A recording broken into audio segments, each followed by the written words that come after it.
Hi friends, ಎಲ್ಲರಿಗೂ ನಮಸ್ಕಾರ. Food junction ಕಾರ್ಯಕ್ರಮಕ್ಕೆ ಸ್ವಾಗತ.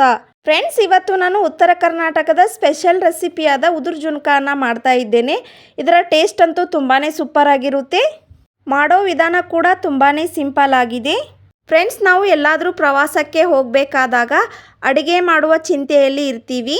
ನಾವು ಮಾಡಿಕೊಂಡು ಹೋಗಿರುವ ಅಡುಗೆ ಹಾಳಾಗುತ್ತೆ ಅಂತ ಖಂಡಿತ ಈ ರೆಸಿಪಿಯನ್ನು ಮಾಡಿ 15 ದಿನದವರೆಗೆ ಇಟ್ಕೊಂಡು ತಿನ್ಬೋದು. ಅಷ್ಟೊಂದು ರುಚಿಯಾಗಿರುತ್ತೆ. ಇದ್ರೆ ಬೇಕಾಗುವ ಸಾಮಗ್ರಿಗಳನ್ನ ನೋಡೋಣ ಬನ್ನಿ.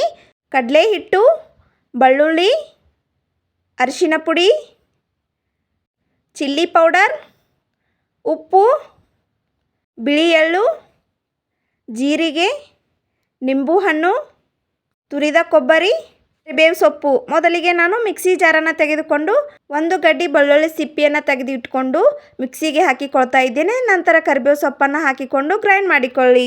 ಇವಾಗ ನಾನು ಗ್ಯಾಸನ್ನು ಆನ್ ಮಾಡಿಕೊಂಡು ಒಂದು ಪಾತ್ರೆಗೆ ಎಣ್ಣೆಯನ್ನು ಹಾಕಿಕೊಳ್ತಾ ಇದ್ದೇನೆ.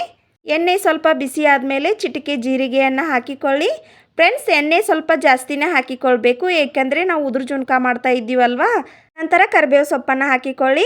ಆಗಲೇ ನಾವು ಗ್ರೈಂಡ್ ಮಾಡಿಕೊಂಡ ಈರುಳ್ಳಿ ಕರಿಬೇವು ಪೇಸ್ಟನ್ನು ಹಾಕಿಕೊಳ್ಳಿ. ಕರಿಬೇವನ್ನು ಈ ರೀತಿಯಾಗಿ ಹಾಕಿಕೊಳ್ಳೋದ್ರಿಂದ ಫ್ಲೇವರ್ ತುಂಬಾ ಚೆನ್ನಾಗಿ ಬರುತ್ತೆ. ಸ್ವಲ್ಪ ಕೊತ್ತಂಬರಿ ಸೊಪ್ಪನ್ನು ಹಾಕಿಕೊಳ್ಳಿ. ನಂತರ 1 ಟೇಬಲ್ ಸ್ಪೂನಷ್ಟು ಬಿಳಿ ಎಳ್ಳನ್ನು ಹಾಕಿಕೊಳ್ತಾ ಇದ್ದೇನೆ. ಬಿಳಿ ಎಳ್ಳು ಇಷ್ಟ ಆಗದೆ ಇರೋರು ಸ್ಕಿಪ್ ಮಾಡ್ಕೊಳ್ಬೋದು. ನಂತರ 2 ಟೇಬಲ್ ಸ್ಪೂನ್ ಚಿಲ್ಲಿ ಪೌಡರನ್ನು ಹಾಕಿಕೊಳ್ತಾ ಇದ್ದೇನೆ. ಚಿಟಿಕೆ ಅರಿಶಿನ ಪುಡಿಯನ್ನು ಹಾಕಿಕೊಂಡು ಚೆನ್ನಾಗಿ ಮಿಕ್ಸ್ ಮಾಡಿಕೊಳ್ಳಿ. ಫ್ರೆಂಡ್ಸ್, ಈ ರೆಸಿಪಿಯನ್ನು ಅತಿ ಕಡಿಮೆ ಸಮಯದಲ್ಲಿ ಮಾಡ್ಕೊಂಡು ತಿನ್ಬೋದು. ತುಂಬಾ ರುಚಿಯಾಗಿರುತ್ತೆ. ಇವಾಗ ನಾನು ನಿಂಬೆ ಹಣ್ಣಿನ ರಸವನ್ನು ಹಾಕಿಕೊಳ್ತಾ ಇದ್ದೇನೆ. ಹುಣಸೆ ಹಣ್ಣಿನ ರಸವನ್ನು ಹಾಕಿಕೊಂಡ್ರೂ ಕೂಡ ನಡೆಯುತ್ತೆ. ಸ್ವಲ್ಪ ಹುಳಿ ಇದ್ದರೆ ಚೆನ್ನಾಗಿರುತ್ತೆ. ನಂತರ ಇದನ್ನು ಚೆನ್ನಾಗಿ ಮಿಕ್ಸ್ ಮಾಡಿಕೊಳ್ಳಿ. ಫ್ರೆಂಡ್ಸ್, ಇದಕ್ಕೆ ಹುಳಿ ಹಾಕಿಕೊಳ್ಳೋದ್ರಿಂದ ಬಹಳ ದಿನದವರೆಗೆ ಇಟ್ಕೊಳ್ಬೋದು. ಇವಾಗ ನಾನು ರುಚಿಗೆ ತಕ್ಕಷ್ಟು ಉಪ್ಪನ್ನು ಸೇರಿಸ್ಕೊಳ್ತಾ ಇದ್ದೇನೆ. ನಂತರ ತುರಿದ ಒಣ ಕೊಬ್ಬರಿಯನ್ನು ಹಾಕಿಕೊಂಡು ಮಿಕ್ಸ್ ಮಾಡಿಕೊಳ್ಳಿ. ಕೊಬ್ಬರಿ ಆಪ್ಷನಲ್, ಬೇಕಿದ್ದರೆ ಹಾಕ್ಕೊಳ್ಳಿ, ಇಲ್ಲಾಂದರೆ ಪರವಾಗಿಲ್ಲ. ಇವಾಗ ನಾನು ಅರ್ಧ ಬಟ್ಲು ನೀರನ್ನು ಹಾಕಿಕೊಳ್ತಾ ಇದ್ದೇನೆ. ನಂತರ ಇದನ್ನು ಚೆನ್ನಾಗಿ ಮಿಕ್ಸ್ ಮಾಡಿಕೊಳ್ಳಿ.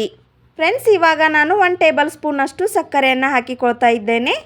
ಬೇಕಿದ್ದರೆ ಬೆಲ್ಲವನ್ನು ಕೂಡ ಆದರೂ ಹಾಕಿಕೊಳ್ಬೋದು. ಇದನ್ನು ಒಮ್ಮೆ ಮಿಕ್ಸ್ ಮಾಡಿಕೊಳ್ಳಿ. ಇವಾಗ ನಾನು ಜರಡಿಗೆ ಹಾಕಿಕೊಂಡ ಕಡಲೆ ಹಿಟ್ಟನ್ನು ಹಾಕಿಕೊಳ್ತಾ ಇದ್ದೇನೆ. ಫ್ರೆಂಡ್ಸ್, ಕಡಲೆ ಹಿಟ್ಟನ್ನು ಜರಡಿಗೆ ಹಾಕಿಕೊಳ್ಳೋದ್ರಿಂದ ಗಂಟುಗಳು ಎಲ್ಲ ಹೋಗಿಬಿಡುತ್ತೆ. ನೋಡಿ, ಇವಾಗ ಸ್ಪೂನ್ನ ಸಹಾಯದಿಂದ ಕಡಿಮೆ ಉರಿನಲ್ಲಿ ಇಟ್ಟು ಹಿಟ್ಟನ್ನು ಚೆನ್ನಾಗಿ ಮಿಕ್ಸ್ ಮಾಡಿಕೊಳ್ಳಿ. ಹೀಗೆ ಇದನ್ನು 5ರಿಂದ 6 ನಿಮಿಷ ಕಡಿಮೆ ಉರಿನಲ್ಲಿ ಇಟ್ಟು ಬೇಯಿಸ್ಕೋಬೇಕು. ಆವಾಗ ಜುನ್ಕಾ ಉದುರಾಗಿ ಬರುತ್ತೆ. ಸ್ಪೂನ್ನ ಸಹಾಯದಿಂದ ಈ ರೀತಿಯಾಗಿ ತಿರುಗಿಸ್ತಾನೆ ಇರಿ. ಈ ರೀತಿಯಾಗಿ ಮಾಡೋದ್ರಿಂದ ಉದುರಾಗಿ ಬರುತ್ತೆ. ಟೇಸ್ಟ್ ಅಂತೂ ತುಂಬಾ ಸೂಪರ್ ಆಗಿರುತ್ತೆ. ಯಾರೆಲ್ಲ ನನ್ನ ಚಾನಲನ್ನು ಇನ್ನೂ ಸಬ್ಸ್ಕ್ರೈಬ್ ಮಾಡ್ಕೊಂಡಿಲ್ಲ ಅಂದರೆ ಪ್ಲೀಸ್ ಸಬ್ಸ್ಕ್ರೈಬ್ ಮಾಡ್ಕೊಳ್ಳಿ. ಪಕ್ಕದಲ್ಲಿರುವ ಬೆಲ್ ಐಕಾನನ್ನು ಪ್ರೆಸ್ ಮಾಡಿ.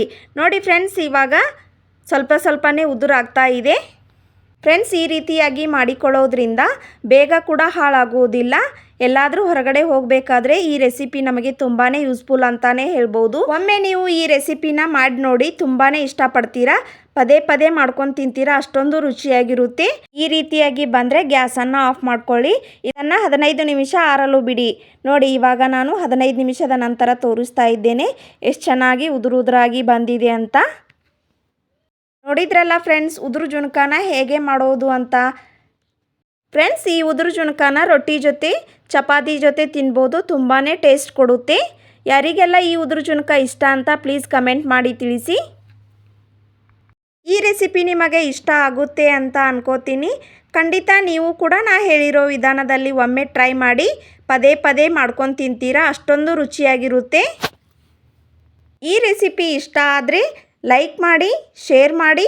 ಇನ್ನಷ್ಟು ಈಸಿ ರೆಸಿಪಿಗಾಗಿ ನನ್ನ ಚಾನಲನ್ನು ಸಬ್ಸ್ಕ್ರೈಬ್ ಮಾಡಿಕೊಳ್ಳಿ. ಫ್ರೆಂಡ್ಸ್, ಎಲ್ಲಾದರೂ ಹೊರಗಡೆ ಹೋಗಬೇಕಾಗಿದ್ದರೆ ಈ ರೆಸಿಪಿನ ಒಮ್ಮೆ ಟ್ರೈ ಮಾಡಿ. ಮುಂದಿನ ಇಂಟ್ರೆಸ್ಟಿಂಗ್ ರೆಸಿಪಿಯೊಂದಿಗೆ ಮತ್ತೆ ಸಿಗ್ತೀನಿ. Keep watching. Thank you.